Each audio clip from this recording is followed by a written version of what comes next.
Hello, thank you for stopping by. I'm going to read the story called The Tooth Fairy. Once upon a time, there was a clever little pig named Peppa. She was very proud of her teeth. Peppa and her brother George knew how to take care of their teeth. They brushed them every morning and every evening. Grump, grump, brush, brush.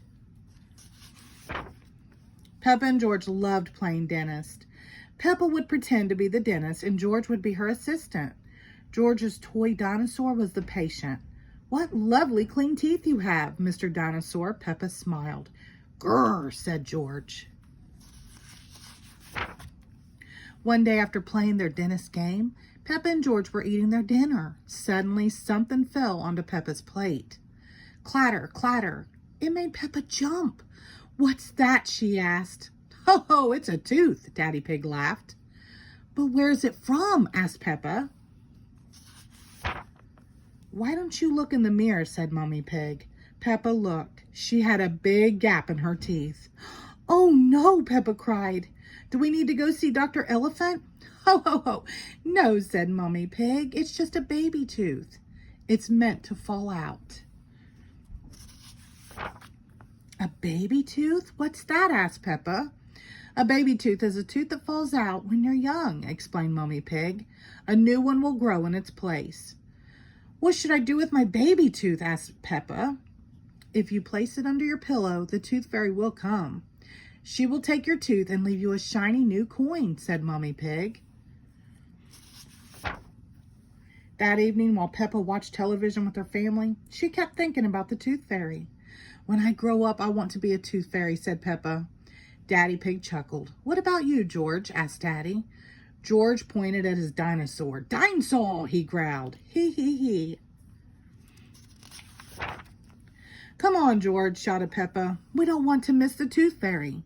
They both ran up the stairs to get ready for bed. "What are you doing, Peppa?" asked Daddy Pig. Peppa was carefully brushing her baby tooth. "I want it to be nice and clean for the tooth fairy," said Peppa. Snort, snort. Peppa tucked the tooth under her pillow. "Are you sure the tooth fairy will be able to find it?" she asked. "I promise," said Mommy Pig. "Just you wait and see."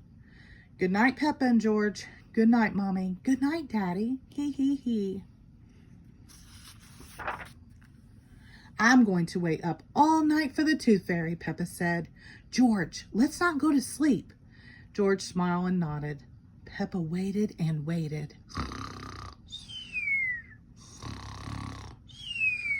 She could hear something. "Is that the tooth fairy?" Peppa wondered. "George," she whispered, "did you hear that? Can you see the tooth fairy?" She climbed down to look at George. He was fast asleep. It was him making the noise. "I am much better at staying awake than George," Peppa sighed. She settled back in her bed. After a while, her eyes started to close. She quickly opened them again. "I am going to stay awake and see the tooth fairy," Peppa said to herself firmly.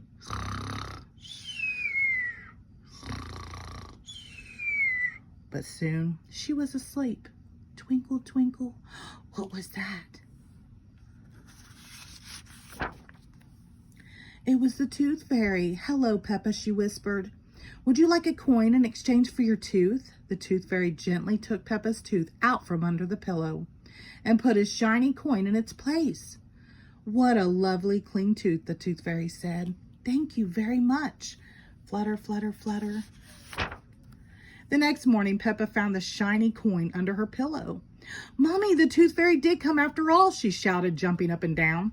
"Oh, I wish I had seen the tooth fairy," Peppa sighed. "Next time, I'm definitely going to stay awake all night." The end. Thank you.